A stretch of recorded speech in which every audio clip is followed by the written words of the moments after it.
Hey everyone, it's Tom here. We are currently at the London Aquatic Centre, the home of the London 2012 Olympic Games, and I thought I'd give you a little bit of a tour around my second home and take you all the way up there onto the 10-metre platform.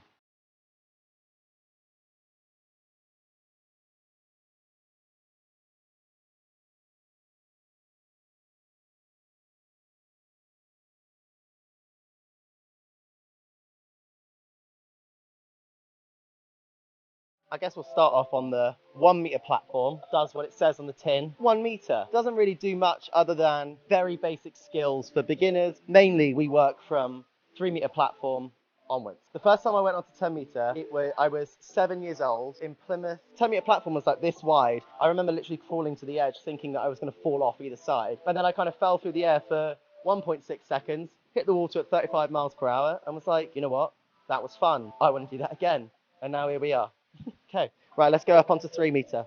So this board is where we do a lot of our initial skills. So it's not very high, a nice happy medium for on the 5 metre, which is where we're going next, we do 2.5 somersaults. Whereas here we practice our doubles, our 1.5s, just to get that little bit of speed as a stepping stone towards getting to the 5 metre. So this board tends to be where we do lots of our lead ups and preparation. Say we do a 3.5 on 10 metre, we would do a 2.5 on 5 metre, going up to the last one before the top board. The least used board out of all of the diving boards, it is somewhere between the 5 and the 10, but it's not something that you can particularly do that much more. That's the one that's going to really hurt. If you land wrong on there, you've got broken ribs, instant bruising. I mean, I've had concussions, I've torn tricep, broken ribs, I've coughed up blood. Diving's really nice. You should try it.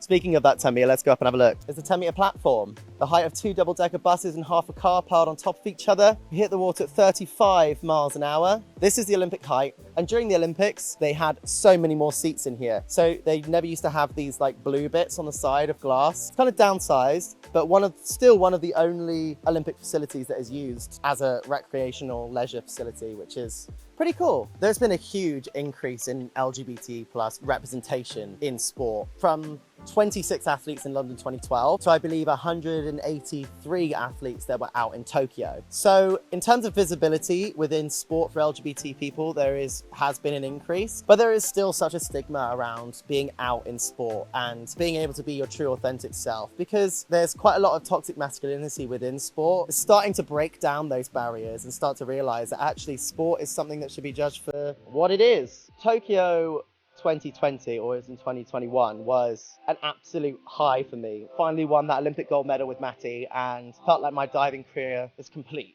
I have been enjoying taking time away from the pool and so happy to never set foot in a diving pool until very recently. We went over to the States. I didn't realize until we landed in Colorado Springs that Colorado Springs is the Olympic city of the USA. I took Robbie to the Olympic Museum to have a little look around, and I was just sitting there absolutely bawling my eyes out, crying. Realized that I hadn't really grieved my diving career. I hadn't really thought about what life would be like without diving. And I remember Robbie turning to me and saying, "Papa, I want to see you dive at the Olympics," which made the tears, I didn't know what to do. I couldn't even speak. From that moment, I decided to get back in the diving pool. After 2 years, I fell back in love with the sport. I think I want to give the Olympics one more shot. Call me crazy, but I think I'm coming back and I'm going to give Paris another go.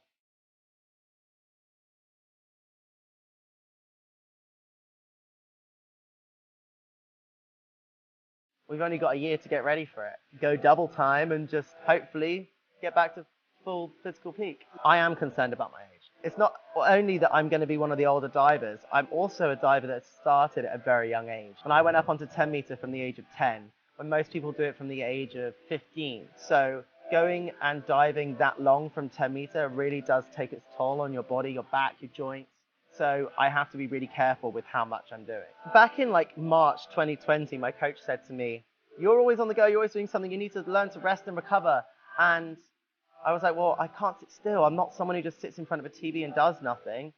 So then my husband suggested, because he's a filmmaker, people on film sets sometimes knit squares to pass the time. So I was like, okay, I'll give that a go. So got my knitting needles, got my yarn, looked at some YouTube videos, and before I know it, I was obsessed. And here we are, knitting on a 10 metre platform because I knit everywhere.